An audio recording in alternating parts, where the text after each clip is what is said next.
राम म्हणता रामची होईजी, पदी बैसोनी पदवी घेईजी, ऐसे सुख वचने आही, विश्वासे अनुभव पाही, राम रसाची चविया सरस्वती केली, ऐसे सुख वचनी आहे, विश्वास अनुभव पाही, तुगा मने चाखोनी सांगे, तुका मने चाखोनी सांगे, माझा अनुभव आहे अंगे, ऐसे सुख वचनी आहे, विश्वास अनुभव पाही विठ्ठला।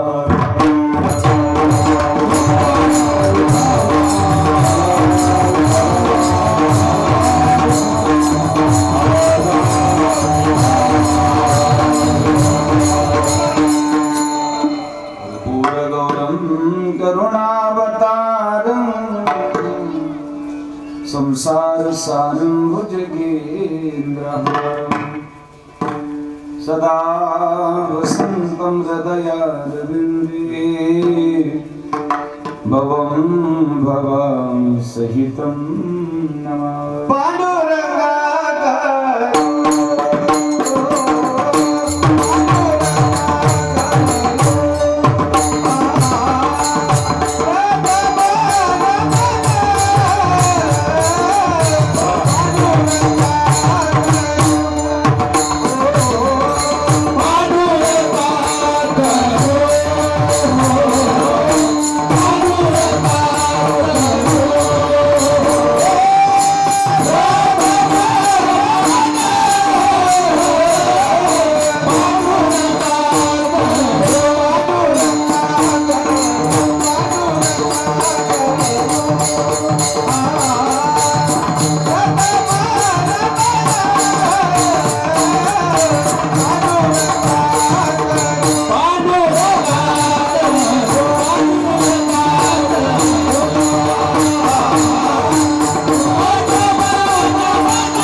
मजरदयी सद्गुरु जेने तारिलो हा संसार पुरु, मनोने विशेष अत्यादरो विवेकावरी,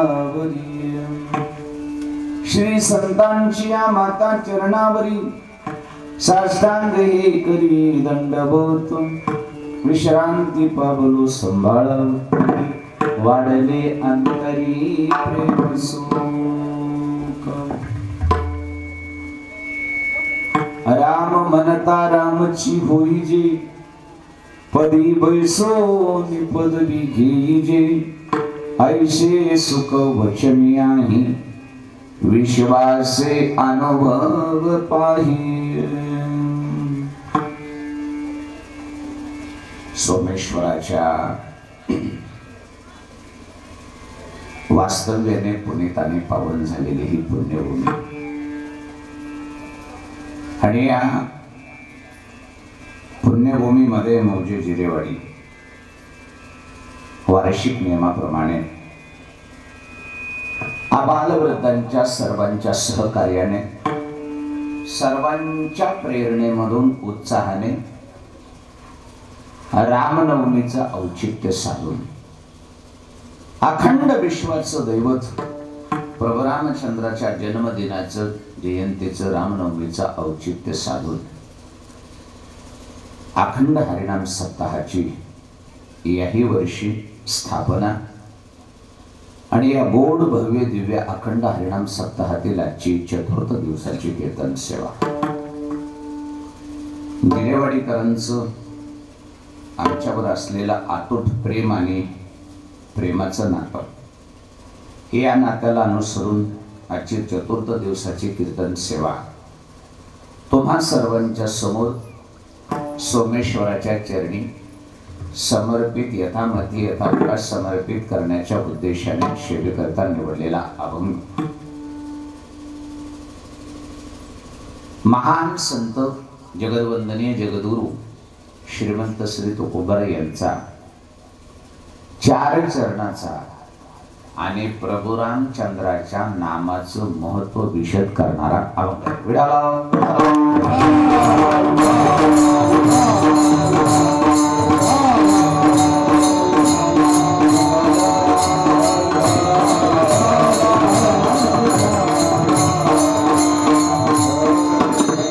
काही पर्वकाळ असतात, पर्वकाळाचं महत्व साधावं लागतं. आज खूप मोठा पर्वकाळ आहे.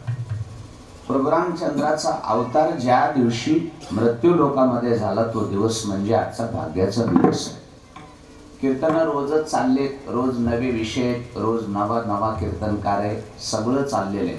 पण महापर्व काळाचा औचित्य साधावं लागतं, त्याचं पुण्य ओढून घ्यावं लागतं आणि त्याच्यात आपलं स्वार्थ साधून घ्यावं लागतं. आज हा विषय निवडण्याचं कारण योगायोगानं आज प्रभू रामचंद्राचा अवतरण पृथ्वी तलावर झाल्याचा हा दिवस आहे.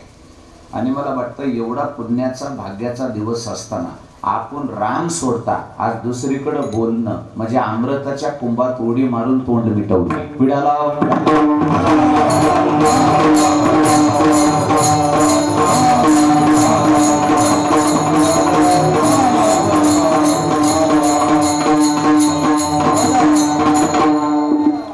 सगळ्या अमंगलाचा नाश करणारा राम, सगळ्या अमंगलाचा नाश करून मंगलाची स्थापना करणारा राम, ऋषी मुनी जपी तपी ध्यानी योगी सर्वांचा जो राम, याच्या पुढे जाऊन सांगतो अखंड संपूर्ण सृष्टीचं उत्पत्ती स्थिती प्रलयाच्या हातात अशा महादेवाच्या हृदयातला सुद्धा राम.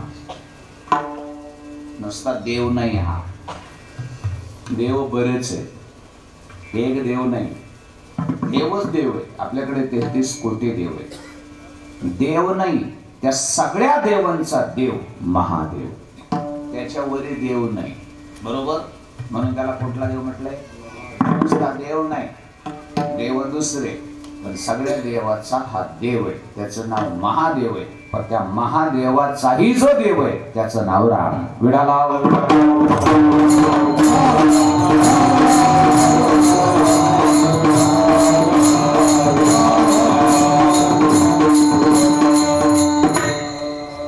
जगामध्ये असं आहे ना, महादेवाची सगळी भक्ती करतात. जेवढे आतापर्यंत भक्त झाले, जेवढे सगळे पुणे झाले का, जास्तीत जास्त भक्त महादेवाचे झाले. महादेव आहे. आणि मग कैलासामध्ये एक दिवशी भगवान शंकर बसलेले आहेत, पार्वती माता आहेत. एक दिवसाचा प्रसंग आहे, गोड प्रसंग. तसं तर महादेव कधीही डोळे उघडे ठेवून बसलेले तुम्ही चित्र बघितले का? नाही. जेवढं काम आहे तेवढंच महादेव डोळे उघडतात. एरवी एनी टाइम भगवान शंकराचे डोळे हे झाकलेले असतात. त्याला कारण आहे का? भगवान शंकर त्यांचं काम बोलण्याचं झालं की एक क्षण सुद्धा समाधीपासून बाजूला जात नाही. डोळे झाकून ध्यान करतात आणि मग्न होतात. आता कसं असतंय, आपल्या कामामध्ये आपण व्यस्त व्हावं, पण काही गोष्टीला देव जरी असला तरी वेळ द्यावी लागते, नाहीतर त्या गोष्टी नाराज होतात. प्रपंच केवढा असो, व्याप केवढा असो, कारभार केवढाही असू द्या, पण ज्या व्यक्तीला वेळ द्यायचा तिला जर वेळ नाही दिला तर ते देवाची जरी असली तरी नाराज होते. विडाला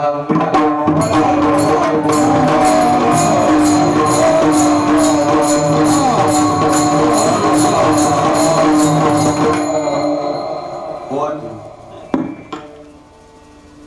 कोण कोण तुम्ही केवढे असा, तुम्ही पंतप्रधान, मुख्यमंत्री, अधिकारी, व्यापारी, कोणी असा, आणि तुम्ही 24 तास बिझी असा, पण तिला जर वेळ नाही दिला तर आपटा आपटी सुरू होते. कोण? सगळे ब्रह्मचारीचे. तो काय म्हणत, लाज वाटते बोलायची. तुम्ही एकट्यानेच सांगितलं ते बोलूच, बायकोला वेळ द्यावा लागतो. बरं लक्ष, भगवान शंकराची पत्नी नाराज झाली, पार्वती. राग आला. एक दिवशी भगवान शंकराला हा प्रश्न विचारला, जवळ गेले आणि महादेवाला विचारलं, प्रभू आज तुम्हाला माझ्या एका प्रश्नाचं उत्तर द्यावं लागेल. भगवान शंकराने डोळे उघडले, पार्वती बोल. का ग? माझा प्रश्न आहे, तुम्हाला विचार. बायको आहे मी तुमची, पत्नी आहे मी तुमची. कधीही यावं तुमच्या जवळ वाटतं, मनातलं काहीतरी बोलावं, संवाद करावा, गप्पा गोष्टी करावा, हितगुज करावं, म्हणून मी आशेनं तुमच्या जवळ येते, तर तुम्ही फक्त डोळे झाकून बसले. काय बोलायचं तुमच्याशी? मग पत्नीनं मन मोकळं कुठं करायचं? कधीही या तुमच्याकडे, बसले समाधी लावून डोळ्याचा. महादेव म्हणले, मग ते तर माझं साधन आहे, मी बसणारच, ध्यान करतोय मी. पार्वती म्हणली, मग तेच तर मला कळत नाही, तुम्हाला सगळ्यात प्रिय कोण आहे? महादेव म्हणले, पार्वती त्यात काय सांगायची गोष्ट का, माझी सगळ्यात प्रिय तू आहेस. लबाड आहेत म्हणली तुम्ही, वरून काळे कसे आतून काळे, खोटं बोलतात, माझं वरवर समाधान करतात, मी प्रिय नाही तुमची. महादेव म्हणले, असं का बोलतीस? मग मी प्रिय आहे तर मला वेळ द्यायच्या ऐवजी तुम्ही डोळे झाकून कोणाचं ध्यान करत बसता? तुमच्यावरील तर कोणी नाही, तुम्ही तर महादेव आहे. हा, मग माझ्याशी बोलत नाहीत, माझ्याशी हितगुज करत नाही, मी जवळ येऊन बसले तरी माझ्याशी बोलत नाही, पण डोळे झाकून काहीतरी चालू असतं. नेमकं कुणाचं चिंतन चालू आहे? अशी माझ्यापेक्षा आणखीन कोणी आहे का मनामध्ये आवडीचं? मला नजर अंदाज करून डोळे झाकून ज्याचं चिंतन तुम्ही करतात, 100% अंदाज आहे माझ्यापेक्षा ते तुम्हाला प्रिय आहे. विडाला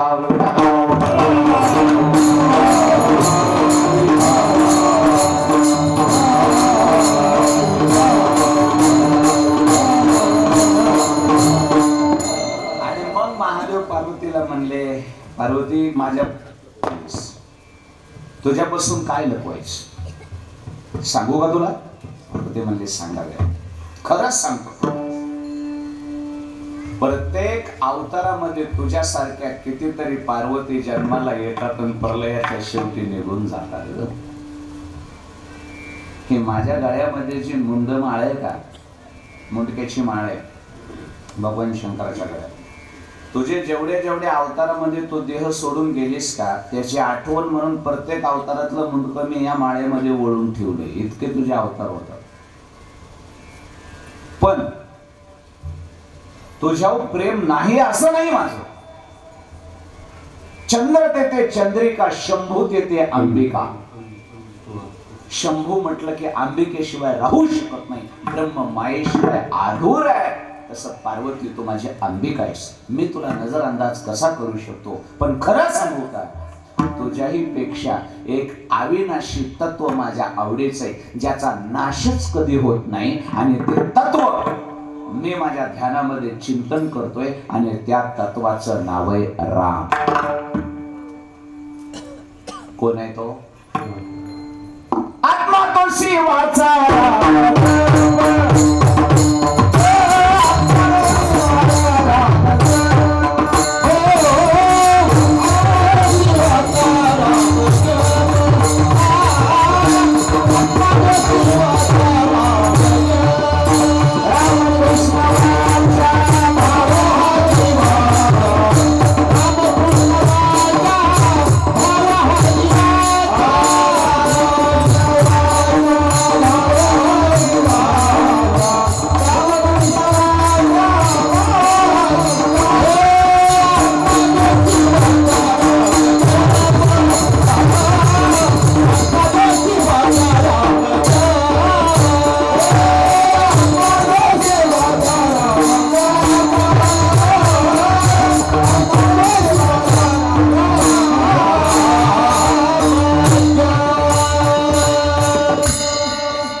देवाचा, आत्मा तो शिवाचा.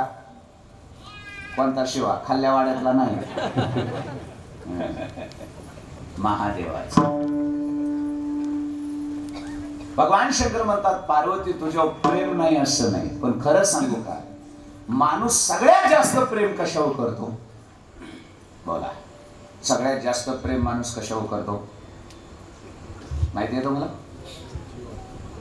राईट. कोणी म्हणत असेल बायकोवर करतो, चूक आहे ते, चूक आहे ते. फक्त ते तोंडावर गोड बोलाय पुरतीच आहे. प्रेम प्रेम काय नसतं.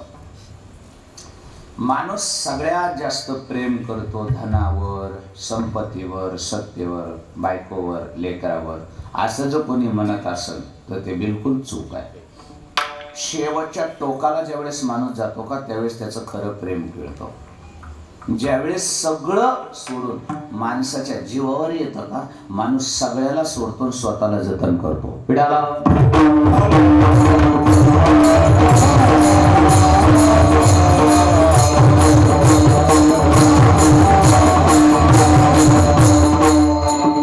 हे प्रेमाची नाटकं, तुझ्यावर प्रेम आहे, याच्यावर प्रेम आहे, त्याच्यावर प्रेम आहे, हे कधीपर्यंत आहे माहितीये का? जोपर्यंत आपल्याला दुःख नाही तोपर्यंत. ज्या दिवशी आपल्याला दुःख लागेल का त्या दिवशी आपण कोणाचाच विचार करत नाही. ते लक्षात ठेवा. फक्त वेळ येऊ नये.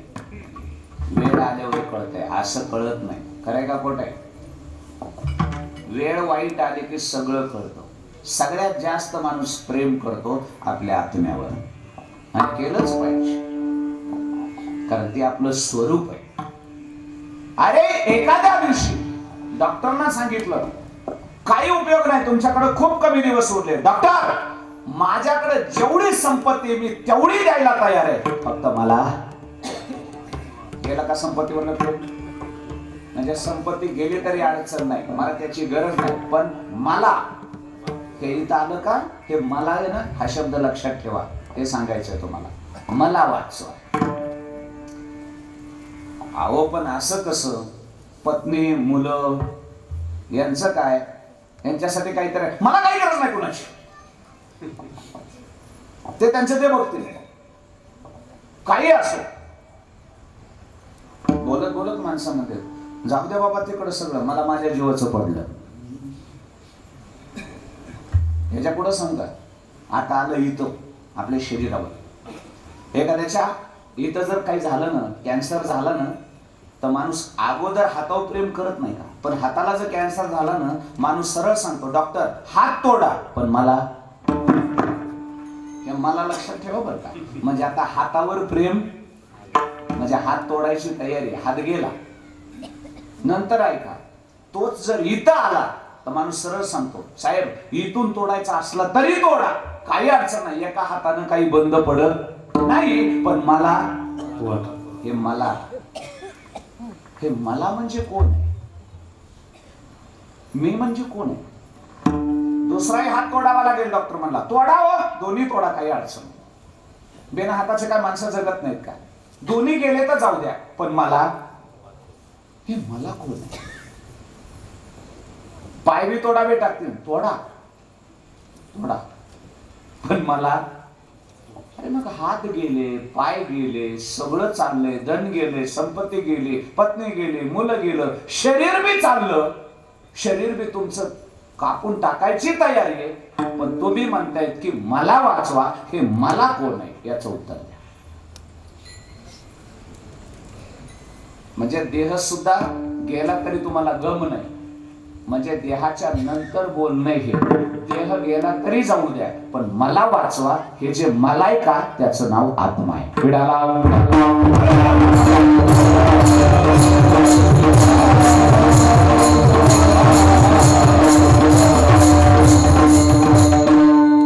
याच्यावरून सिद्ध असं होतं माणूस सगळ्यात जास्त प्रेम शरीरापेक्षाही जास्त प्रेम कशावर आहे? जीवावर, आत्म्यावर. काय अडचण हा सगळ्यात आहे, श्रेष्ठ आहे. तसं लक्षात ठेवा. भगवान शंकर सांगतात पार्वती तू माझी अर्धांगिनी आहेस. नाही असं नाहीये. तू माझी पत्नी आहेस, पण खरं सांगू का, पत्नी शरीराची का आत्म्याची? बोलत राहा. पत्नी शरीराची का आत्म्याची? आत्म्याची नाही ना? आत्म्याची नाही ना? मालक आहेत बरं का, नीट बघून घ्या. ज्यांचे ज्यांचे मालक माना हलवायले ते नीट बघून घ्या. आणि एकदा सांगा, पत्नी आपली शरीराची का आत्म्याची? आता मानाच हलत. कशाला माना हलत? आता मागून चपाचप नजर अवघड आहे ना. घरी गेल्यावर पुन्हा मांडणार त्याची मुटकी हालत होतं. माझा मुटकच मोडून बघा. माणसांची अशी असं असं होतं म्हणून विचार करून उत्तर द्यावं लागतंय. हा, पत्नीचा आपला संबंध कशाचा आहे? फक्त शरीराचा. बरोबर. बरं, शरीराचा तरी कायमचा आहे का? शरीराचा तरी कायमचा आहे. ब्राह्मणानं सप्तपदीमध्ये आपली गाठ बांधून दिली, 2 शरीराचा संबंध जोडून दिला. हा परमनंट आहे? अरे जरा बिघडलं की फारकती होत्यात. मग परमनंट ते तरी कुठला परमनंट आहे? विचार करा.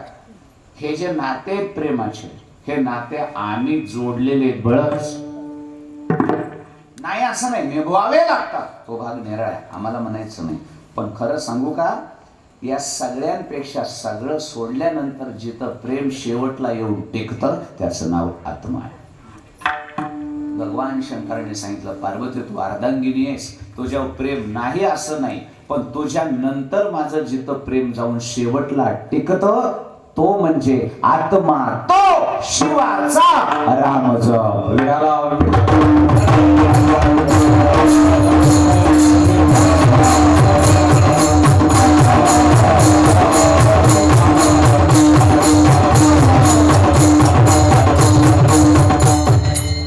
आणि म्हणून मी तुझ्यापेक्षाही प्रेम माझ्या रामावर करतो. राम माझा आत्मा आहे. मग कसं काय बायकोला बरं वाटलं असेल हे? नवरा जर तिला धडधडीत सांगत असेल तुझ्यापेक्षा माझं दुसऱ्यावर कोणावर तरी प्रेम जास्त आहे, हे कुठल्या जगातल्या बायकोला ऐकू वाटणार? ऐकूच वाटत. नाराज झाली सती, नाराज झाली. आणि मग पुढे इतिहास घडला. ऐका बरं, सती होती ती. पार्वतीच्या अगोदरचा अवतार होता सतीचा, नंतर अवतार झाला पार्वतीचा, बदल झाला. हे सतीच आहे. आणि मग एक दिवशी सतीनं हट्टच धरला, म्हणली प्रभू मला ते तुमचा राम बघायचा आहे. कसला आहे ते? आता हिच्या मनामध्ये ईर्ष्या निर्माण झाली ना, माझ्यापेक्षा प्रेम माझा नवरा रामावर जास्त करतोय, हा राम नेमका आहे तरी कसा, मला बघायचा आहे. मग एक दिवशी भगवान शंकर आणि सती, हे दक्ष प्रजापतीची मुलगी आहे बरं, महादेवाची पहिली पत्नी सती, यांचा संवाद आहे हा. निघाले आणि मग निघता निघता वाटेमध्ये भगवान शंकरांना प्रभू रामचंद्राचं दर्शन झालं. काय लीला चालू होती प्रभू रामचंद्राची त्यावेळेस? सीतेचं हरण केलेलं होतं रावणानं. रावण सीता घेऊन गेलेला होता आणि राम लक्ष्मणाबरोबर साऱ्या वनामध्ये झाडं दगड कवटाळत सीतेच्या विरहामध्ये सीते सीते सीते सीते म्हणून रडत होते. माझी सीता कोणी पाहिली का? पक्ष्यांना विचारतायत, पक्षूंना विचारतायत, झाडांना विचारतायत आणि राम रडतायत. हे चालू होतं रामायण त्यावेळेस घडत होतं. आणि तितक्यात भगवान शंकर सते तिथून चालले. भगवान शंकरांना राम दिसल्याबरोबर काय आनंद झाला भगवान शंकराला, आणि मोठ्यानं गजर केला महादेवाने, प्रभो रामचंद्र भगवान की जय. पार्वती सती घाबरली. आता बाई म्हणली एकाएकीच काय झालं? महादेव म्हणले, सती अगं तू म्हणली होतीस का नाही, मी ज्याचा जप करतोय, ज्याचं भजन करतोय, तो राम मला एकदा बघायचा आहे. बघ ना, आज त्या रामाचं दर्शन झालं. बघ माझा राम. आता सतीनं लक्ष देऊन बघितलं, म्हणली हे राम आहे काय तुमचा? मायो मी तर म्हणलो लयच दुसरा कोणीतरी मोठा आहे काय ते तुमच्यापेक्षा. महादेव म्हणले सत्य असं बोलू नये, राम आहे तो, श्रीराम आहे तो. सती म्हणजे आता जाऊ द्या, नवऱ्याचा श्रद्धास्थान आहे, कशाला बोलायचंय. पण मनात म्हणली बया माझा नवरा मला सोडून याच्यावर प्रेम करतोय आणि माझा नवरा ज्याच्यावर प्रेम करतोय ते बायकोसाठी येड झाले. मग काय आपला नवरा शहाणा म्हणावा काय येडा म्हणावा. मला वाटलं लयच कोणी त्यागी महात्मा काय की हा राम. हे तर बायकोसाठी येड झालंय, रडत आहे, झाड कवटाळत माझी सीता म्हणतय. खरंय ग माय, हे एक पटी येडन ह्याच्या नादी लागलेला आमचं दुप्पट येड. काय करावं. महादेवांनी ओळखलं सतीच्या मनामध्ये विकल्प आला माझ्या रामाविषयी. सोपं नाही ना. राम राम म्हणजे एवढाच राम वाटतोय काय तुम्हाला दशरथाच्या पोटी आला तेवढाच नाही. राम वेगळा आहे, महादेवाचा राम वेगळा आहे. विडाला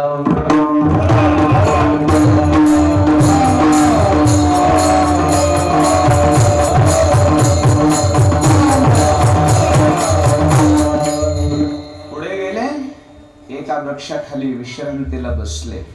भगवान शंकर बसले, सती समोर बसली आणि सतीनं सांगितलं प्रभू हा तुम्ही जरा बसा, मी जरा थोडी वन विहार करून येते वनामध्ये. शंकर म्हणले ठीक आहे सती, मी तोपर्यंत जरा माझ्या रामाचं ध्यान करतो, ये तू थोडे फिरून ये.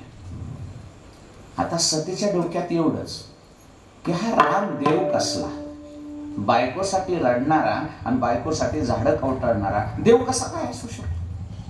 संशय निर्माण झाला मनामध्ये.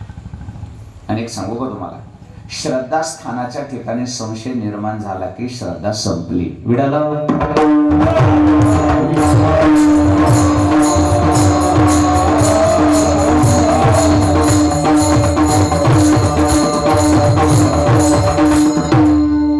भगवान शंकराला बसवलं आणि सती रामाकडे गेली परीक्षा घ्यायला. खरंच हा माझ्या महादेवापेक्षा महादेव आहे का. माझा नवरा तर महादेव आहे आणि माझा नवरा म्हणतो की माझ्याही पेक्षा मोठा राम आहे. मग आहे का नाही बघायचंय, मला परीक्षा घ्यायची. सती परीक्षा गेली रामाची. आणि मग सतीनं राम सीता म्हणून शोधत होते का, रामाच्या पुढून आली सीतेचं स्वरूप घेऊन. सतीनं कोणाचं स्वरूप घेतलं, सीतेचं रूप घेतलं, सीता बनली सती. सीता महादेवाची बायको सीता बनली आणि सीतेचं स्वरूप घेऊन राम जिथं शोधत होते रामाच्या पुढून आली आणि रामाला म्हणायला लागली रामा कशामुळे रडायला लागलात. माझ्यामुळे रडू नका, हे बघा मी आले. काहीच काळजी करायची गरज नाही, आता तुम्हाला रडायची गरज नाही. हे बघा मी तुमच्याकडे आले, या माझ्याकडे. आणि सती सीतेच्या स्वरूपामध्ये रामाच्या समोर गेली. मग रामाने जाऊन मिठी मारायला पाहिजे होती असं सतीला वाटत होत. रामाने हात जोडले आणि समोर बघितलं. सीता नव्हती, ती सतीच होती. सतीला वाटलं मला ओळखणार नाही हा राम, सामान्य. रामाने हात जोडले आणि दर्शन घेतलं आणि सतीला सांगितलं आई साहेब एकट्याच आलात, महादेवाला कुठं सोडलं. आई साहेब काय शब्द आला, इथला गोंधळ लक्षात घ्या तुम्ही. ती कोण होऊन आली, पत्नी होऊन आली. बारीक लक्ष देऊ नये का माझ्या बोलण्याकडे जा. सती कोण होऊन आली, रामाची पत्नी होऊन आली आणि राम तिला कोण्या शब्दात बोलतात, आई. आता कसं जोडायचं ना, तो खजील झाली, खजील. लाज वाटली स्वतःची स्वतःला सतीला. केवढी चूक झाली माझ्याकडून. बाई जी व्यक्तीच्या मनामध्ये माझ्याविषयी आईचा दर्जा आहे, किती बेअक्कल आहे मी त्याची पत्नी बनून येण्याचा मूर्खपणा. खूप मोठी चूक झाली माझ्याकडून. सतीच्या लक्षात आलं. पण आता करावं काय, नाही विलाज झाला. मग रामाने 2-3 शब्द वापरले. असा येडेपणा करायचा नव्हता येडा माय तुम्ही. अहो अशी कशी भवानीस. मग ती शक्तीपीठ बनत गेली. वागणे रडाय वापस आली. आता काय झालंय, केवढी चूक झालीये. मनात लाज वाटायली आहे का नाही. जी व्यक्ती मला आई म्हणून बघती, राम मला आई म्हणतोय आणि मी त्याची काय झाले, पत्नी झाले, हा माझ्याकडून झालेला मूर्खपणा. पण आता हा बोलायचा कसा. चूक झालेला माणूस शर्मेनं मान खाली घालत असते. त्याची नजरच सांगत असते काहीतरी चुकीचं करून आलाय. गपचूप महादेवाच्या पुढे जाऊन बसले. महादेवाने डोळे उघडले. सती, सती. हा प्रभू. आलीस फिरून. हो. जरा चेहरा काळवंडलाय, काही झालंय का.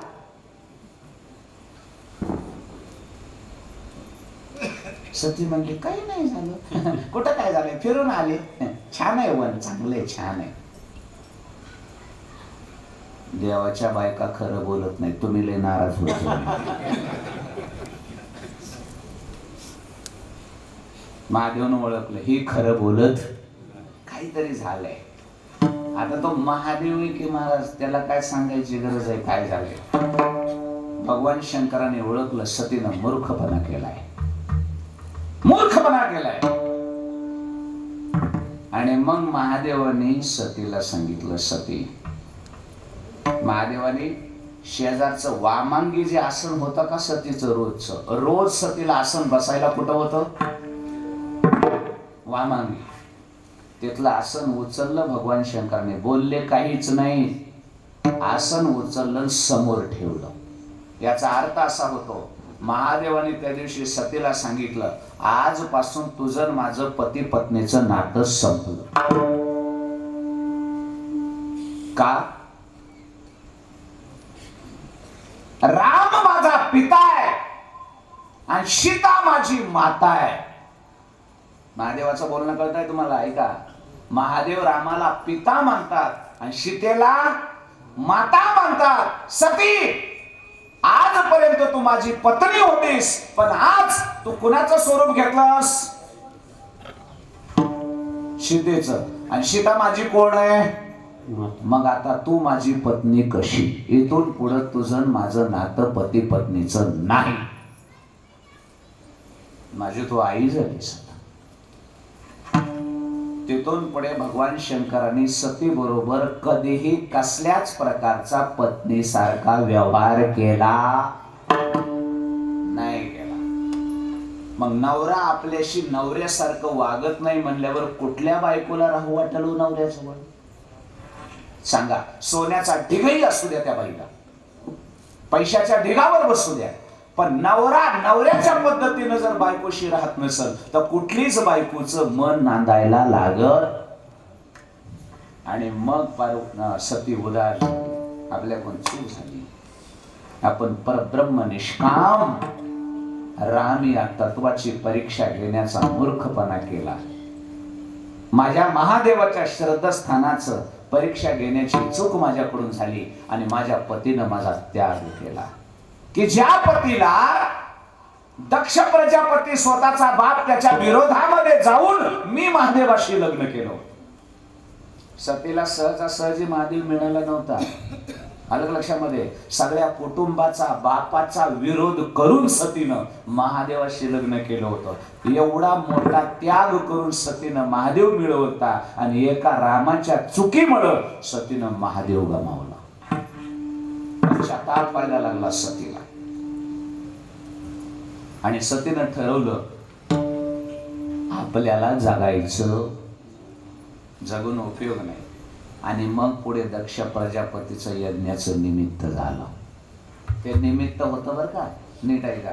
दक्ष प्रजापतीच्या यज्ञाचं फक्त निमित्त झालं, पण सतीनं अगोदरच ठरवलं होतं आता देह ठेवायचा नाही. आणि निमित्त झालं, बापाच्या यज्ञामध्ये भांडणं झाले. तो कथा भाग मोठा आहे, तो मला इथे सांगायचा नाही. दक्ष प्रजापतीनं सगळ्यांना यज्ञाचं निमंत्रण दिलं, महादेवाला दिलं नाही. महादेवाचा अपमान केला. महादेव गेले नाही तर सती म्हणली तुम्ही नाही आलात तर माझ्या बापाचा कार्यक्रम आहे, मी जाणार आहे. तिथं गेली, बाप बोलला नाही, अपमान झाला, राग आला आणि अपमान न सहन झाल्यामुळे सतीनं तिथं देह अग्नीमध्ये प्रविष्ट करून देह संपवला. आणि मग ती सती दुसऱ्या अवतारामध्ये पर्वतराज हिमालयाच्या पोटी मुलगी म्हणून जन्माला आली. पर्वताची कन्या म्हणून तिचं नाव पुन्हा पार्वती.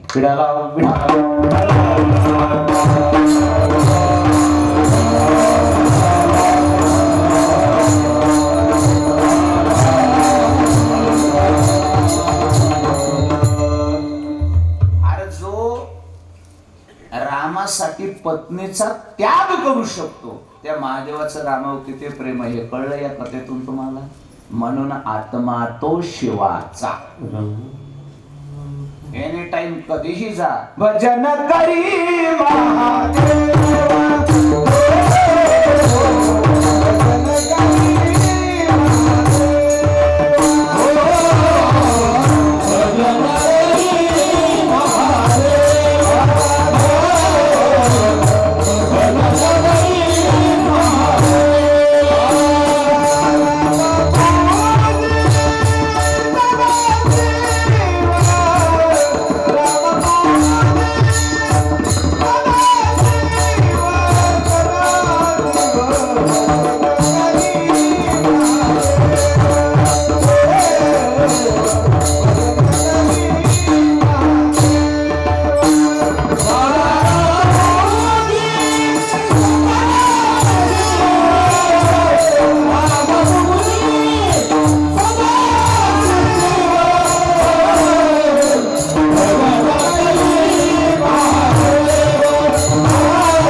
मग खरं सांगा, राम जन्मला कधी? सत्ययुगात, दशरथाच्या पोटी. फक्त लक्ष द्या, बरीच कोणी सोडितो तुमची. आज तुम्ही सगळा विचार करून मला सांगा, राम आधीचा का महादेव आधीचा?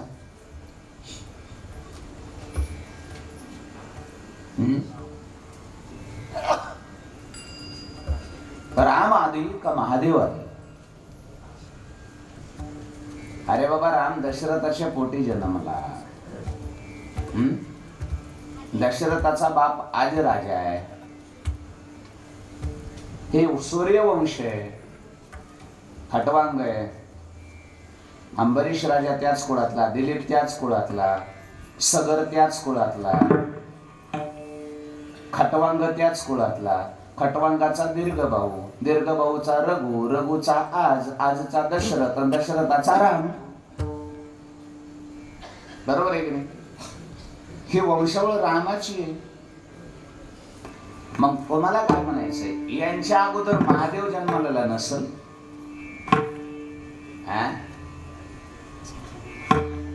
आता तरी सांगा की आधीचं कोण? आधीचं कोण? महादेव. महादेव सृष्टीचं बीज आहे.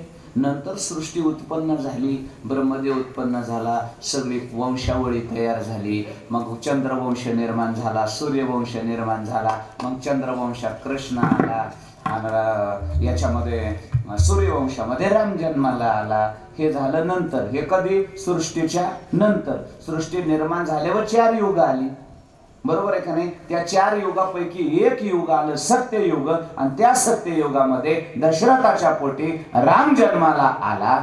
मग त्याच्या आधी महादेव नव्हता का? आधी कोण होतं? मग महादेवच होता का नाही? राम कधी जन्मला? सत्ययुगामध्ये दशरथाच्या पोटी, बरोबर आहे की नाही? याच्या पुढे जाऊन सांगू का? रामाचा आजा होता, आजी राजा, तेव्हा रावण होता. लक्षात नाही आलं?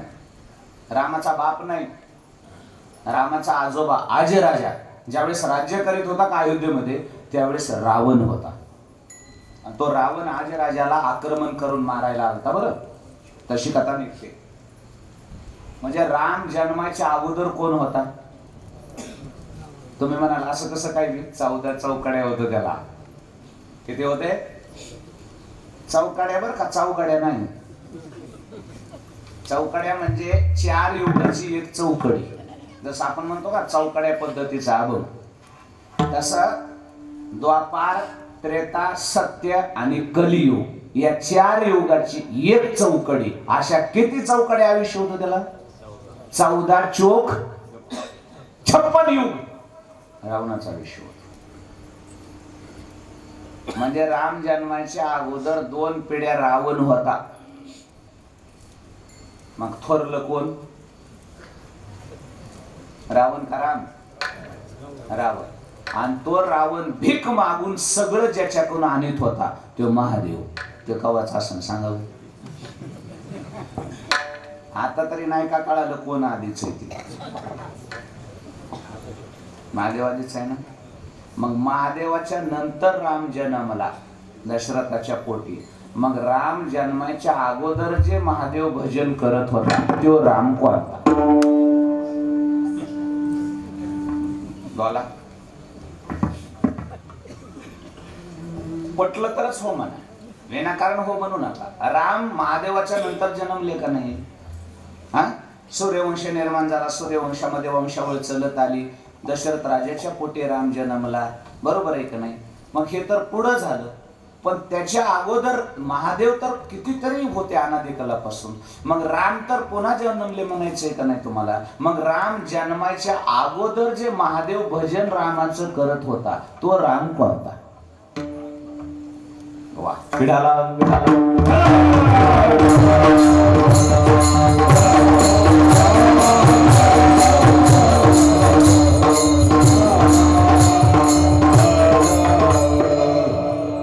अशा बऱ्याच गोष्टीची उकल लागते. आलं लक्षामध्ये? तो दशरथाचा राम एवढ्या पुरता राम नाही. सृष्टीचं बीज आत्मा राम, त्याचं नाव राम आहे. आलं लक्षामध्ये? नुसता एवढ्या पुरता राम नाही, त्या तर अवतारामध्ये येऊन तो देह धारण करून त्या लीला केल्या म्हणून तो राम. खरा जो राम आहे महादेवाचा राम तो आत्मा राम. आलं लक्षामध्ये? ते सृष्टीचं बीज आहे, बीज. म्हणून या रामाची आपल्याला आजपर्यंत आपण फक्त ध्यानामध्ये सेवा केली, पण आपल्याला याच रामाला सगुण स्वरूपामध्ये पाहिजे. महादेव जे आतापर्यंत रामाचं भजन करीत होता का, तो राम सगुण नव्हता. तो राम सगुण नव्हता. ते राम तत्व आत्मा राम निर्गुण तत्व. रंग नाही, रूप नाही, नाही बरड छाया, निर्गुण निराकार एक तो ही रघुराया. पण महादेवाला वाटलं आपण निर्गुण रामाचं भजन समाधीमध्ये करून करून करून काय केलं आजपर्यंत. अशी इच्छा झाली की या आत्मा रामाचं दर्शन आपल्याला सगुण स्वरूपात. कसं व्हावं? जी गोष्ट दिसतच नाही तिची सेवा कशी करावी? हा, तिची पूजा कशी करावी, तिच्याशी सुख दुःख कसं सांगावं, तिच्याशी बोलावं कसं, हितगुज करावं कसं, हे सगळं करायचं असेल तर समोर मूर्ती आपल्या पाहिजे, सगुण साकार पाहिजे. म्हणून निराकार नको, आकारातला राम पाहिजे. आपल्याला सेवा आजपर्यंत आपण समाधीमध्ये निर्गुण आत्मारामाची सेवा केली, पण आता आपल्याला सगुण साकार आकारातल्या रामाची सेवा घडावी ही इच्छा महादेवाला झाली. आणि मग महादेवाने ठरवलं आता मधला राम बाजूला ठेवायचा ना, आता सगुण साकार रामाची सेवा करायची ना, आपली इच्छा पूर्ण करून घ्यायची. आणि मग महादेवाने विचार केला आपल्याला रामाची सेवा करायची, पण आपण कोण आहे, महादेव आहे. आपण जर महादेव म्हणून गेलो तर आपल्याला सेवा करायचा अहंकार आहे. मोठ्या माणसांना अहंकार आडवा येतो, बरोबर आहे का नाही. म्हणून आपण आता जाताना रामाचा अवतार झाला की आपल्याला सेवा करायची, रामाची सेवा करायची. पण ती सेवा करायला आपण जर महादेवच होऊन गेलो तर राम माझी सेवा घेणार कशी घेतील राम माझी सेवा. महादेवा नका असं करू, नका असं करू, येऊच नका म्हणते. आणि मलाही मी महादेव म्हणून गेलो तर मलाही सेवा करू वाटणार नाही. त्याच्यामुळे पद नको, पद नको, अभिमान नको, ज्ञान नको, काहीच नको. याच्या पुढे जाऊन सांगू का, महादेवाने ठरवलं रामाची सेवा करायला आपल्याला अवतार घ्यायचा आहे ना, अहंकार येण्यासाठी माणूसच नको. कारण माणूस म्हणलं की भलत्याच गोमी आल्या. मग कुणाला सत्ता, संतती, संपत्ती, ज्ञान, मान याच्या गोमी आहेत. सेवाच करू वाटत नाही. दोष दिसतात, दोष. माणसाला माणसातले काय दिसतात, 100% खरं हे. एक सांगू का तुम्हाला, आपल्यापेक्षा दारातलं कुत्र निष्ठावान आहे. कशासाठी निष्ठावान आहे माहिती का, कारण ते माणूस नाही. माणसाला माणसातले लगेच काय दिसतात, दोष दिसतात. आता मला इकडे एवढं तुम्ही मानतात, दर्शनाला लाईन, गावात पाया पडत नाही कुणी माझ्या, माझ्या नाही कुणाचं भीतीच आहे. हा, आता जर टाकळीचे 10-5 माणसं जर इथं कीर्तनाला आले का, कीर्तन झाले तुम्ही सगळे दर्शनाला येणार, ती उठत नाही तिथे. तुम्ही जर म्हणला दर्शन घ्या की, तुमच्या गावचे महाराज आहेत की, म्हणून तर घ्यायचं नाही. असं कसं, आमच्याकडं तर चांगलं त्यांना हे करते. उगे आता गाबासा कशाला काढायचंय म्हणते, ते काय पाया पडायच्या लायकीचे का काय का, तुमच्याच लोकांनी कसं काय झालंय. माणसं म्हणले की माणसाला माणसातला दोष दिसतो. भगवान शंकराने ओळखलं, मी जर माणूस होऊन गेलो, देव होऊन गेलो, माणूस म्हणून गेलो तरी सेवा घडणार नाही, देव म्हणून गेलो तरी घडणार नाही. माणूसपणही बाजूला ठेवलं आणि देवपणही बाजूला ठेवलं आणि भगवान शंकराने रूप घेतलं, त्याचं नाव आहे वानर. काय ठरवलं आता, आता माणूस व्हायचं नाही आणि देव बी व्हायचं नाही. त्याच्यापेक्षा काय झालेलं बरं, माकड झालेलं बरं. विडाला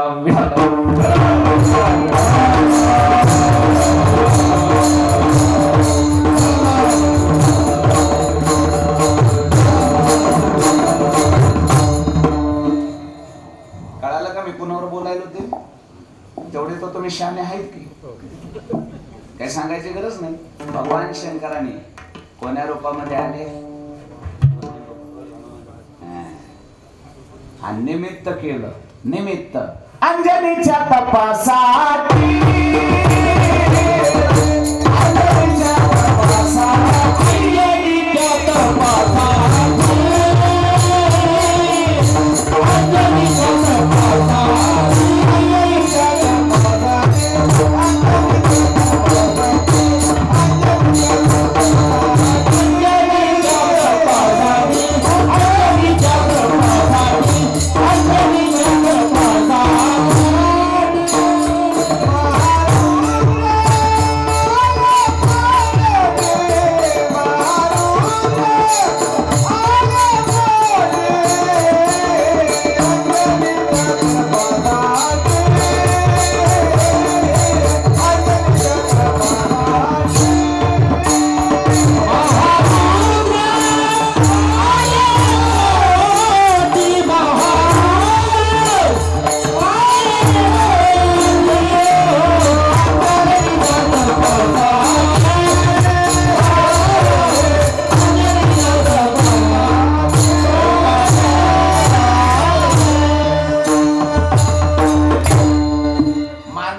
कोणा पुढं तरी झुकायचं आलं की माणूस अगोदर खानदानाचा विचार करतोय. आमचे बाप दादा पाटील होते, 10 गावात आमची सावकारकी होती. आम्ही काय एवढे कच्चे आहेत का कोणा पुढे असं लुडबुड करायला? काही बाप दादाच्या बंदुका जुने अडकून ठेवते डाळ जात, त्याला नका चिलट मारा पण. हे बंद. आमचे आजोबा वाघाची शिकार करायचे आणि इतक्यात त्याच्या अंगावर जोर पडलं म्हणजे बंदूक काढते. आमचे आजोबा वाघाची शिकार करायचे, आम्ही त्या खंदानातल्या मिशा राखलेल्या. ते माणसाला कशाचा अभिमान असेल काही सांगता येत नाही. आणि लोक बी म्हणतात पुन्हा, अरे बाप दादा काय करीत होते, हा बाप काय होता, आजा काय होता, तो काय करायला लागला, साऱ्या खानदानाची इज्जत घाली. लोक पुन्हा खानदानावर कोळावर जाते. आणि मग माणसाच्या कुळात मी जन्माला आलो, जर मी दास्यत्व करायला लागलो तर मला कुळाचा अभिमान आडवा येईल, महादेव म्हणतात. कारण मला काय करायचंय, मालकी करायची नाही. रामाचं काय करायचंय, दास्यत्व. दास्यत्व आणि दास्यत्व करणं सोपी गोष्ट नाही. दास्यत्व करणं सोपे, नीचातलं नीच काम करणारा दास असतो.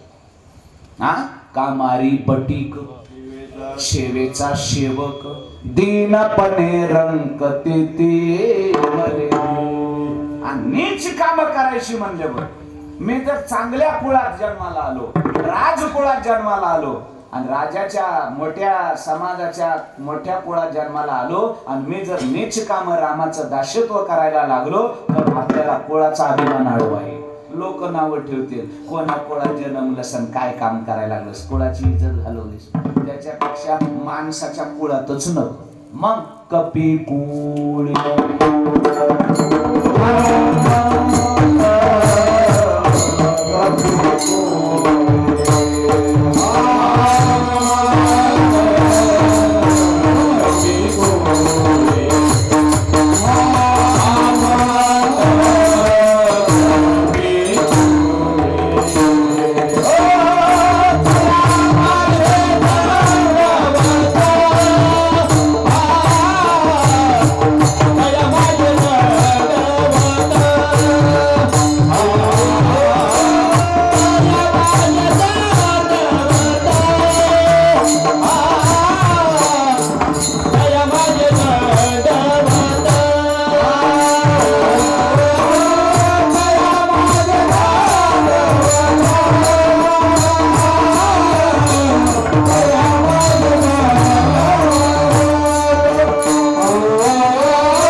अभिमान आडवा यायचा, त्याच्यापेक्षा माणसाच्या कुळातच नको. कोणाच्या कुळात जायचं? कपी कुळी. कपी म्हणजे वानर. सोडूनच दिलं आणि डायरेक्ट कोणाच्या कुळात करायला आले? कोण कोण? हा नाही तर सगळं जायचं जहाज पाण्यात. ते कुठून कीर्तन चालू झाले, कुठं आलंय, कुठं निघणार आहे हे लक्ष द्या बरं. नाहीतर उगाच सगळा एवढा अट्टहास केलेला. ते कुणा ठरवलं हे नियोजन? कुणाचं चाललंय? महादेवाचं चाललंय.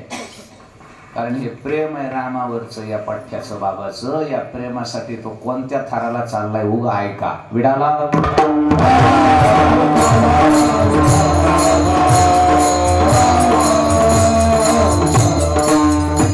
महादेव म्हणले, मला आजपर्यंत रामाचं चरणच भेटलं नाही, माझ्या भगवंताचं चरणच सेवा भेटलीच नाही. आणि सगळ्यात मोठी सेवा चरणाची सेवा आहे. आलं लक्षामध्ये? मुखाची नाही, याची नाही, त्याची नाही. सगळ्यात मोठी कशाची सेवा आहे? देवाच्या चरणाची सेवा आहे. आणि महादेवाला अपेक्षा होती की आपल्याला काय भेटावेत?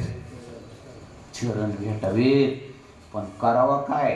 त्या चरणाजवळ एक बाई बुकिंग करू बसलेले दुसऱ्याला येऊच देत नाही. बॅग बसलेली मला दुसऱ्याला मध्येच येऊ देत नाही. आणि कसं जावा मला सांगा बरं? जाण्यासारखं नाही, कारण त्याचा अधिकार आहे ना महाराज तो. आणि दुसरी तिसरी बाई आहे का, तिचं नाव लक्ष्मी. हिनं असं पक्क रिझर्वेशन केलंय, त्याची जागाच फिक्स करून ठेवली तिने. कुठं? चरणाजवळ. ते दुसऱ्याला तिथं येऊ देत. बरेच जण झटून बसले महाराज. नाही नाही नाही, पाय लक्ष्मीचे तिशी यावे काकुलती, ज्याचे नाम पापनाशी, लक्ष्मी ऐसी ज्याची दाशी, तो हा तेज पुंजराशी, सर्व भावे त्यासी तुका शरण. हे पद कुणी हाणलेलं आहे अगोदर?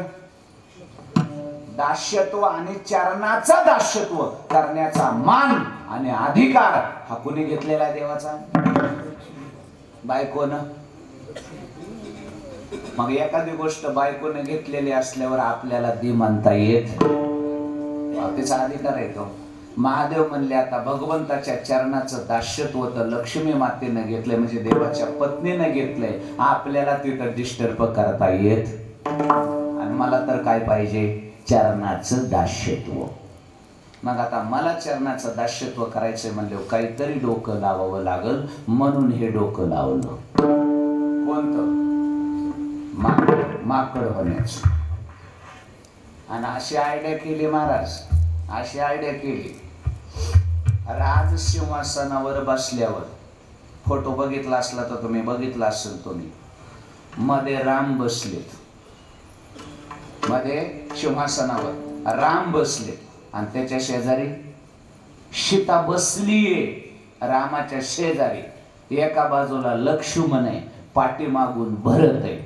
बरोबर आहे? आता चरणाजवळची लक्ष्मी म्हणजे सीता, आता चरणाजवळची उठून कुठं बसली? शेजारी. आणि चरणाजवळ कोण बसला? आता आणला का नाही डाव? याला डोकं म्हणतात. सहज लक्ष्मी बाजूला काढली, मान दिला, वरी बसवली. आणि महादेवाला जे पाहिजे होत ते दोन्ही मिळालं. दास्यत्व निकट हनुमंते,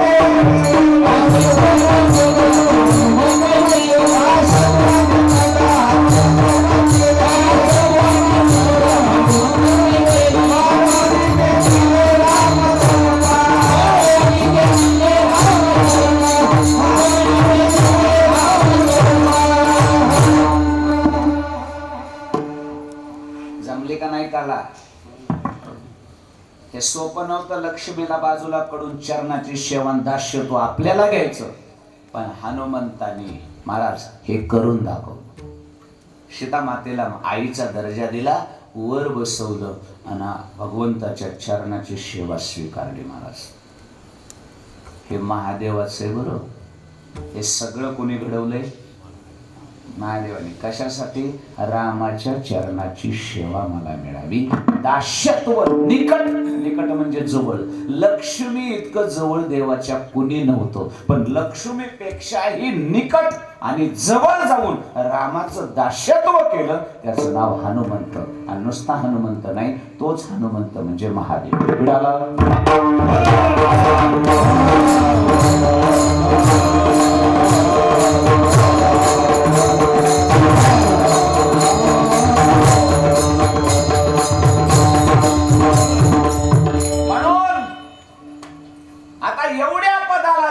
गेलं.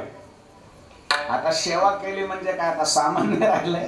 खरं सांगू का तुम्हाला, मालकाला जो अधिकार त्याच्यापेक्षा दुप्पट अधिकार सेवकाला आला. हो, मालक कुठं बी जाऊ दे, शिक्का कुणाकडे असतो माहिती का? हा,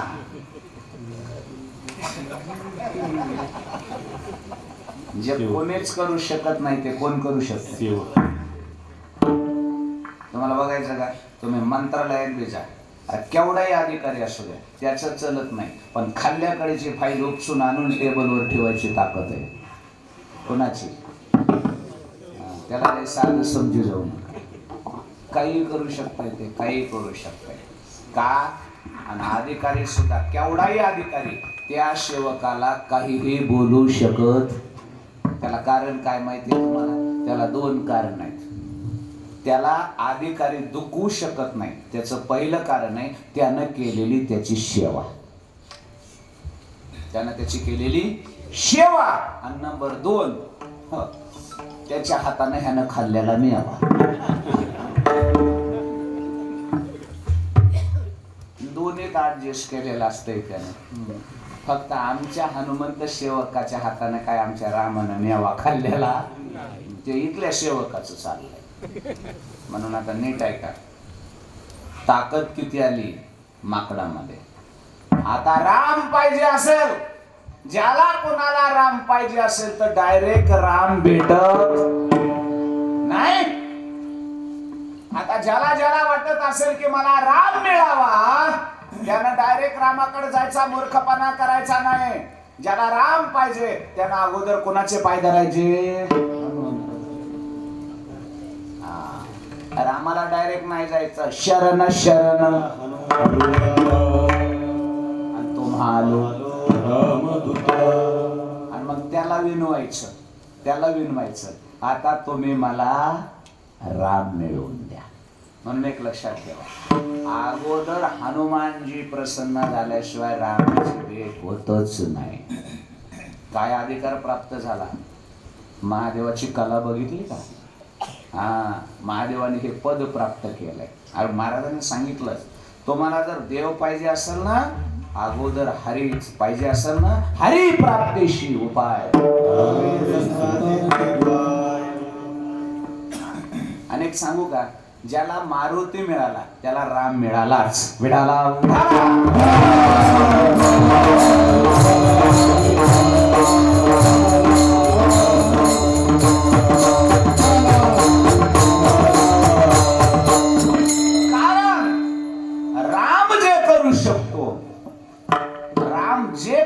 रामाचा अधिकार आहे, तेवढाच अधिकार कोणाचा आहे?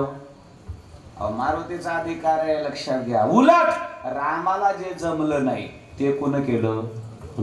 बऱ्याच गोष्टी मर्यादा पुरुषोत्तम असल्यामुळं मर्यादेत राहावं लागलं. मर्यादा उल्लंघन न करता आल्यामुळं काही गोष्टी रामाला करता आल्या नाही. ज्या गोष्टी रामाला करता आल्या नाही त्या गोष्टी पठ्ठ्यानं करून दाखवल्या हनुमान.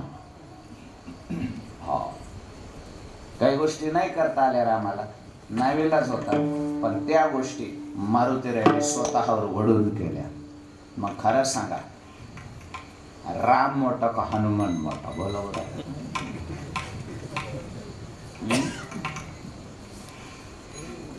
राम बड़ा क्या हनुमान बड़ा? राम काय का बड़ा, वो तो हनुमान की छाती में खड़ा. राम काय का बड़ा? राम किधर खड़ा? मग पण हे सगळं हनुमंतानं, हे सगळं मोठेपण रामा इतकं मोठेपण हनुमंत. आणि एक सांगू का तुम्हाला, रामायण रामाचं आहे असं वाटतंय का तुम्हाला? रामायणामधून हनुमंत नावाचं पात्र जर वजा केलं तर रामायण बी कुणी लावायचं ऐकायचं सुद्धा नाही रामायण कुणी रामायणाचा आत्माच कोण आहे आणि मग हे सगळे पराक्रम सगळ्या घटना सगळं जे आहे ते हनुमंत हा रामायणाचा प्राण आहे प्राण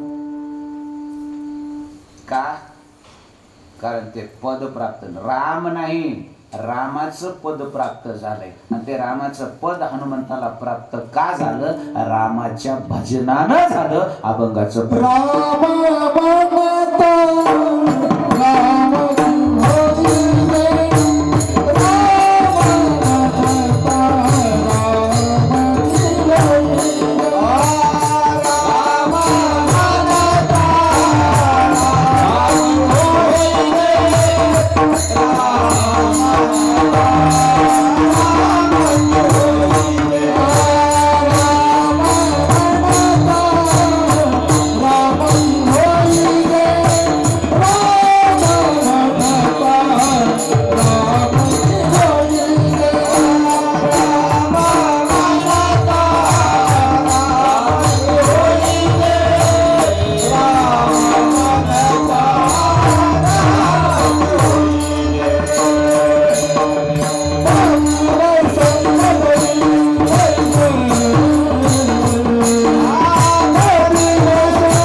जेवढे प्रताप हनुमंताने केले ते कोणाचं नाव घेऊन केले बरोबर आहे की नाही हनुमंतानं महाराज उड्डाण मारून लंकेवर जाणं हा साधा पुरुषार्थ नाही पण ते उड्डाण मारताना ते उड्डाण डायरेक्ट मारलं का नाव घेऊन मारलं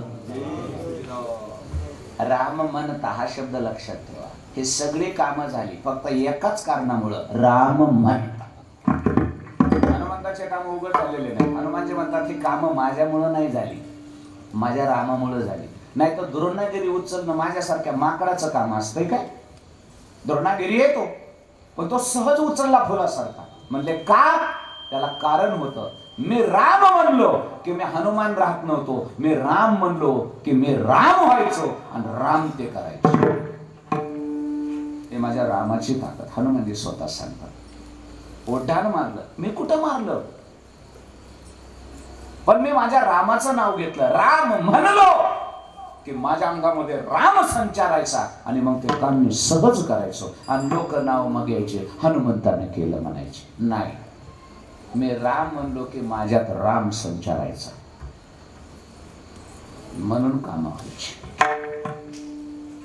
तो खूप बराय म्हणतात म्हणून राम म्हणता रामची होई जी पदी बैसून तो खूप बरायना विचारलं ते झालं हनुमंताचं पण तुम्ही काय म्हणायला लागला तुम्हाला काय माहिती ह्याच्यातलं हे आतापर्यंत कुणाचं झालं हनुमंताचं महादेवाचं हनुमंताचं आणि वर्णन कोण करत तो खूप आहे मग तुकोबारांना विचारलं, हे तुम्ही ऐकून ऐकून बोलायला का तुम्हाला काय अनुभव आहे याच्यातला? तुकोबाराय म्हणजे असं नाही बोलायचं. हनुमंताला जसा राम म्हणता रामाची होई ज्याचा अनुभव आहे, तुकोबाराय म्हणतात मला सुद्धा राम म्हणता रामाची होई जे याचा अनुभव आहे. विडालो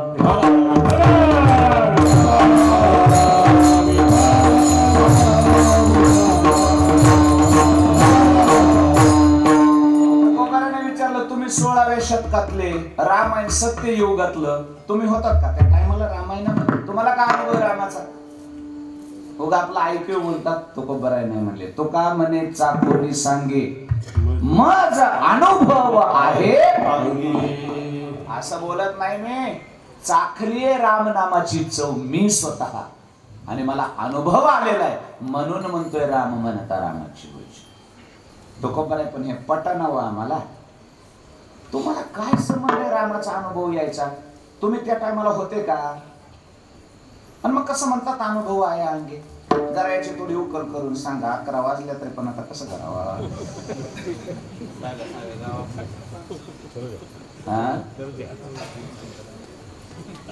बापू 5-10 मिनिट बापू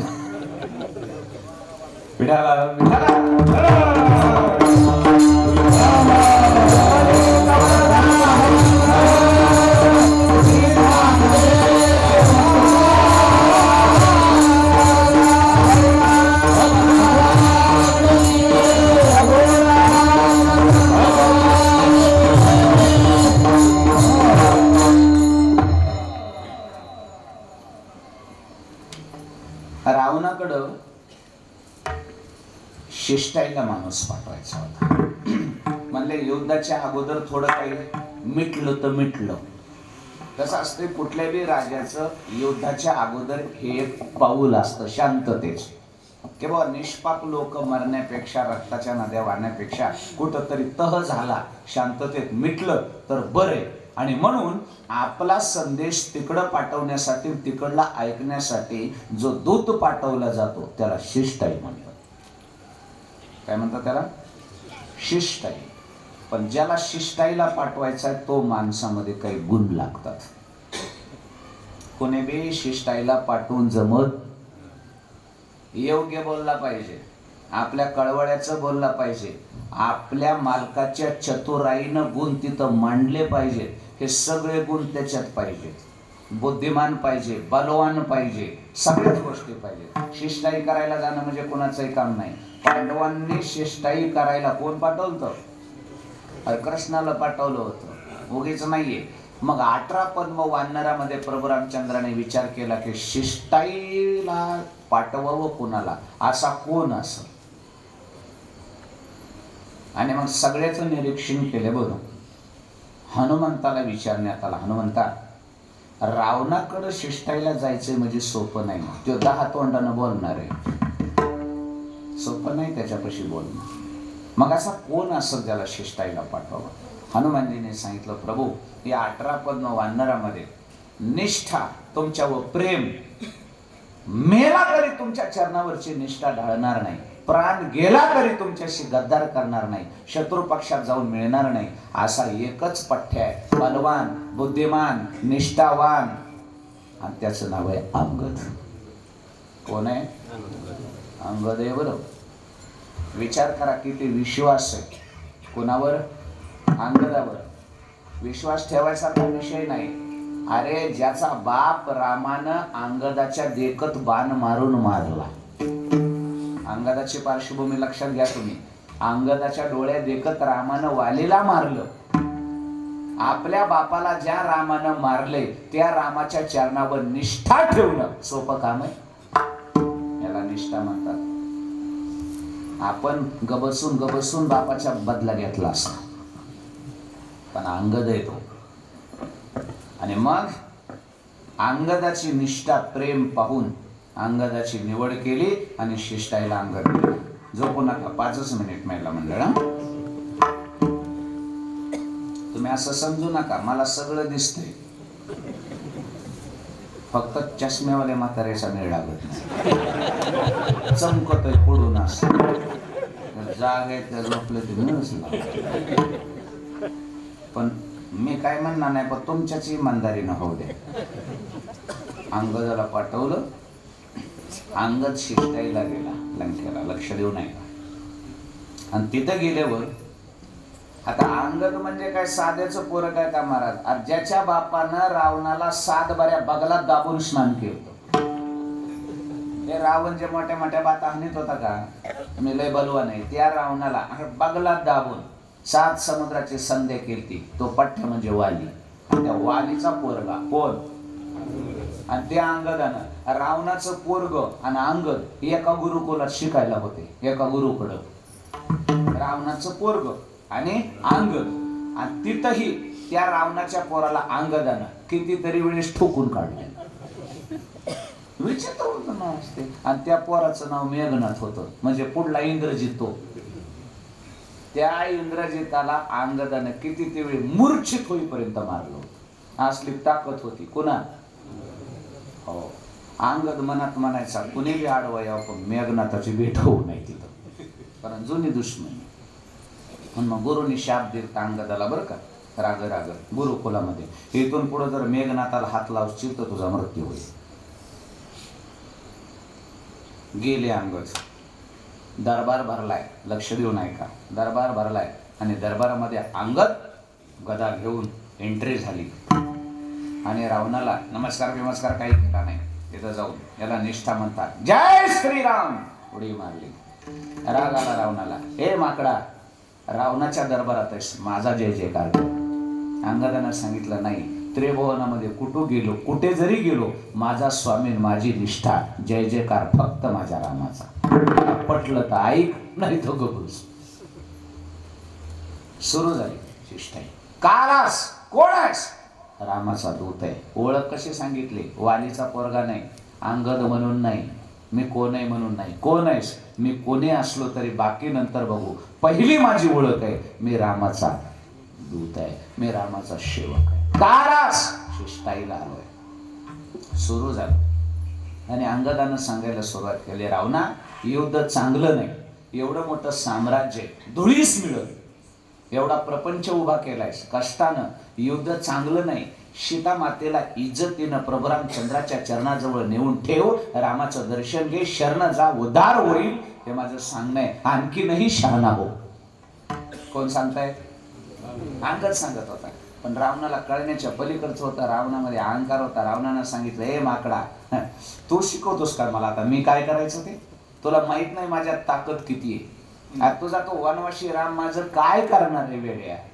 हा, माझी ताकद तुला माहित नाही. भगवान शंकरासहित कैलास पर्वत मी धरून उचललेला आहे, आणि खरंच उचलला होता. एवढी ताकद होती रावण. आणि दोघाचा चकमक झाली अंगदाची रावणाची. आणि मग अंगदाला राग. अंगद म्हणला, रावणा इतका अहंकारीस, तुला तुझ्या एवढ्या सामर्थ्याचा अहंकार आहे? तुला रामाचा ताकदीचा अंदाज नाही बरं? अरे किती ताकद आहे तुझ्या रामात? अंगद म्हणला, बघायची तुला? हो बघायची. रावण ऐक, राम राहू दे लांब, मी रामाचं एक माकड आहे. माझ्याकडे बघ, हा पाय मी आता इथं ठेवतो, हा पाय इथे ठेवतोय. रावणा, किती तुझी ताकद आहे ते दाखव, फक्त माझा पाय उचलून दाखव, रामाचं नंतर बघू. डेअरिंग साधी नाही ना मला, डेअरिंग साधी नाही. आणि असा पाऊल मारला असा. आणि रावणाला सांगितलं, काय कर, फक्त माझा फक्त पाय उचलून दाखव. तो जो नुसता पाय उचललास का, पाय माझा, तर मी रामाला तुझ्याकडे आणे. मग काय म्हणणं? ते परस्पर बी एवढा घोटाळा करणं सोपं नाही, मालकाला नाही विचारता. हो, त्याच्यात बी डेअरिंग लागते महाराज. रामाला विचारलं नाही, पण परस्पर दिला महाराज दणका ठेवून. पण मनात दुःख होतीस ना महाराज, नसलेली भानगड, ह्यानं जर पाय उचलला तर किती अवघड आहे पुढं. पण महाराज तशी डेअरिंग केली, पाय ठेवला. रावणाला सांगितलं, उचल पाय. रावणानं सगळे सामर्थ्य एकवटलं, ताकद लावली,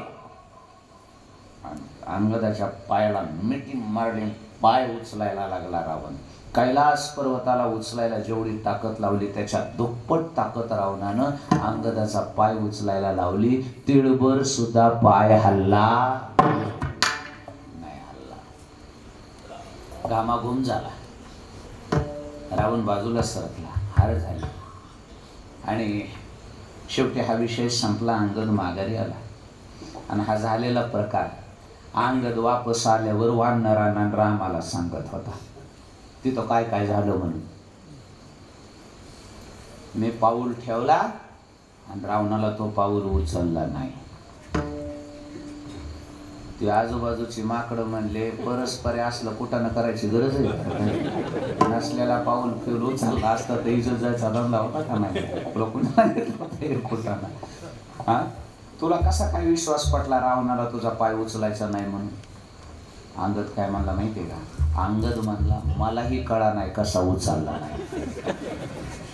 मी बी आश्चर्य करतोय माझा पाय रावणाला उचलला कसा नाही मलाच कळा ना. हो कसं काय झालं असेल एवढा बलवान रावण आणि मग अंगदासारखा माकडाचा पाय रावणाला हालत नाही. याला काहीतरी चमत्कार झाला असेल. काय झालं असेल बरं.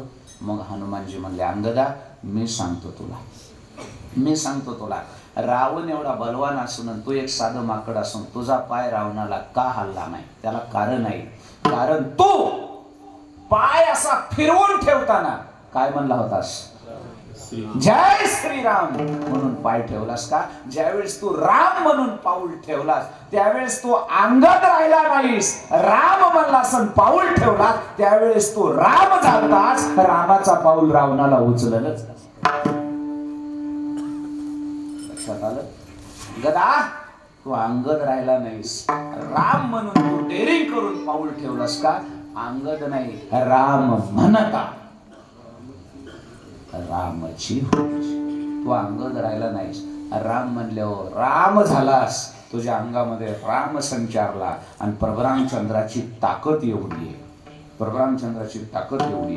रामाचा पाऊल कसा हलल रे रावणाला. म्हणून राम म्हणता पण तो बरायला विचारला. अहो तुम्हाला विचारायला तो तुमचा अनुभव काय हे सुख वचनी तुम्हाला विचारायलो आम्ही. हे दृष्टांत कोणाचा सांगितला तुम्ही. अंगदाचा. आणि सांगतोय कोण तुकोबाराय. मग तुकोबाराने विचारलं तुम्हाला अनुभव अंगदाचा कशाला सांगायला. तुकोबाराय म्हणले तर अंगदाचा अवतार माझा आहे मी होतो. तो अंगद कोण आहे लक्षात येत आहे तुमच्या. तुकोबाराय म्हणले मी ऐकून वाचून सांगितलेलं नाही. तो जो पाऊल ठेवल्याला अंगद होता का तुकोबाराय म्हणतात तो मी होतो. बिडाला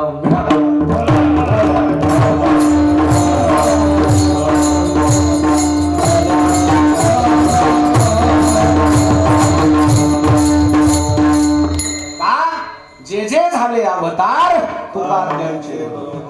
हा तुकोबारायांचा अवतार आहे. अंगदाचा अवतार कोणाचा आहे. तुकोबारायांचा अवतार आहे. तुकोबारायांचा अवतार आहे का. तुकोबारायांचा पहिला अवतार आहे अंबरीश.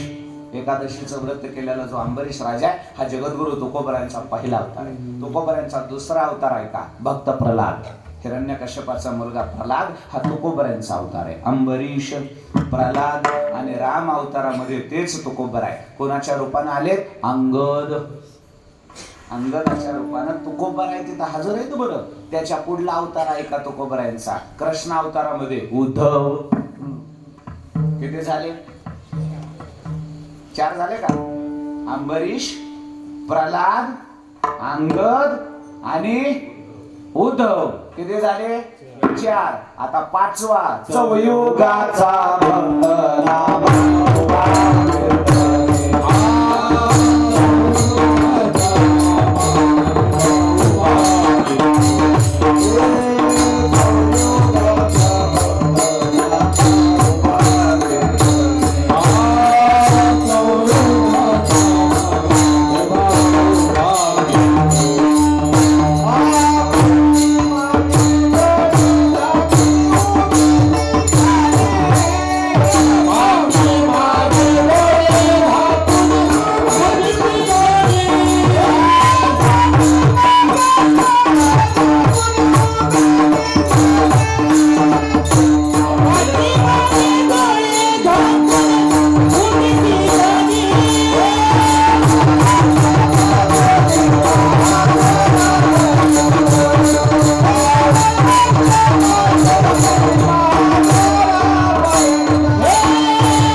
अंबरीश, प्रल्हाद, अंगद, उद्धव आणि नामया दातार.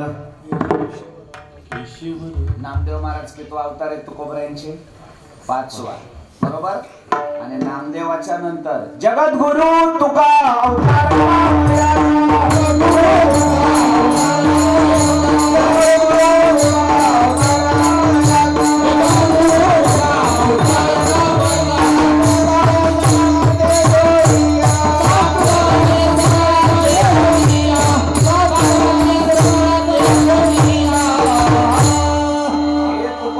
अवताराची परंपरा सांगितली. मग खरं सांगा, अंगद कोणाचा अवतार आहे?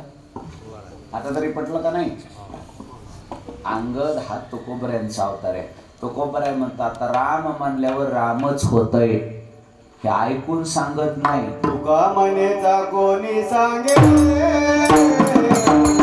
तुका म्हणेचा कोणी सांगे,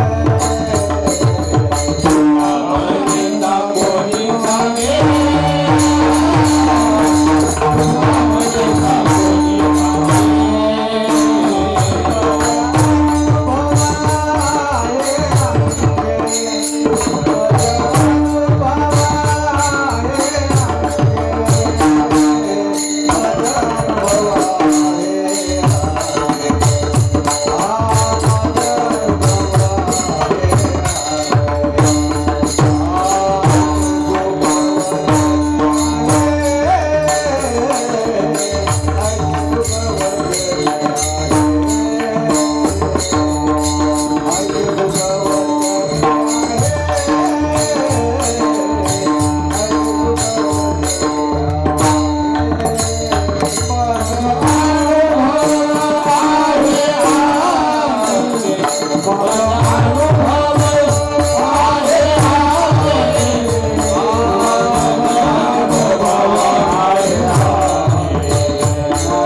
अंगद मी असल्यामुळे मला स्वतः मी रामाचा अनुभव घेतला. अंगद मी आहे ना, म्हणून तुका म्हणे चाकोनी सांगे मज अनुभव आहे अंगे. कोणता अनुभव आहे? राम म्हणता रामची होई.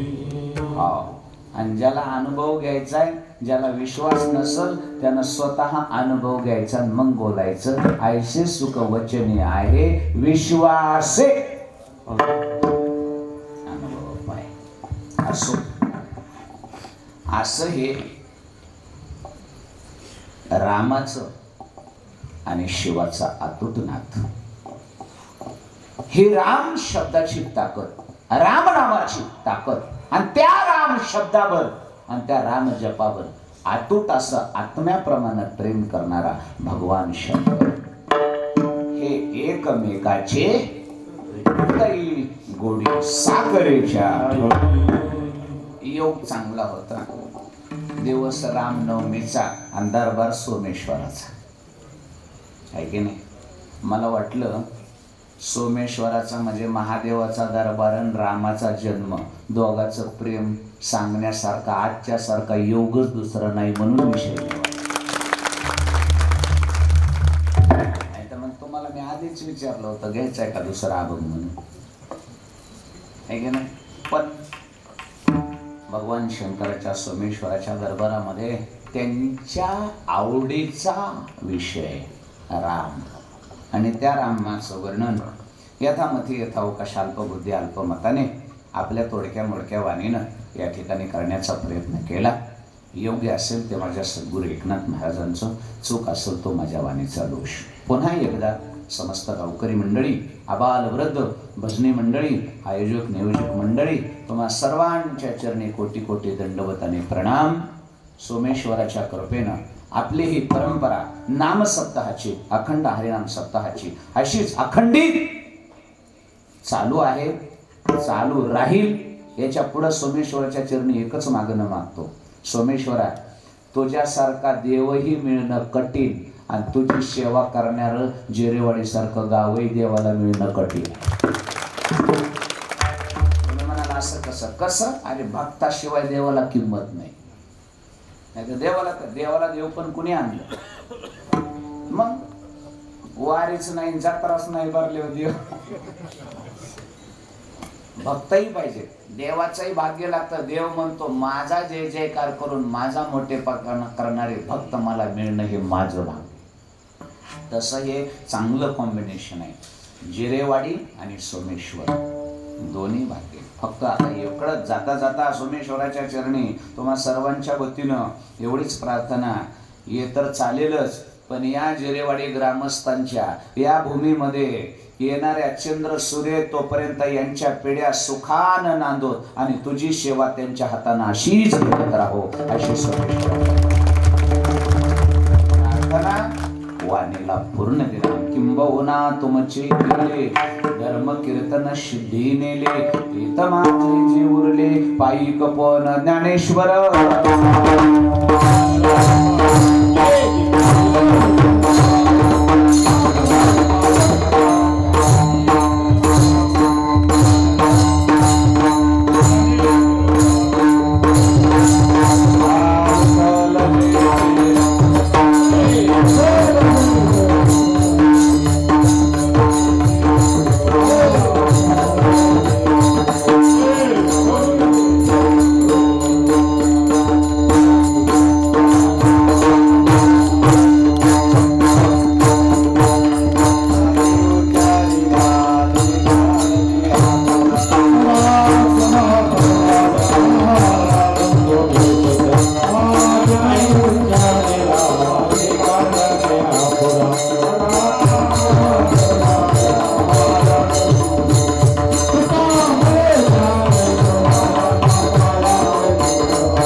हुकुमाई बहीण बंधू बापाई सकळ गोताची साई पारके काही ऐसी निजे जगत आगारे झाली सत्ता वारुण्या गेली पराधीनता अवघी या पुलीचा आणि चित्ता लाजानी चिंताला भानी सकळ निळ दिला भाव तुझे पाय ठेवला जीव आता कळे तो भाव तुझे देव सर्व माझा विठ्ठल रखुमाई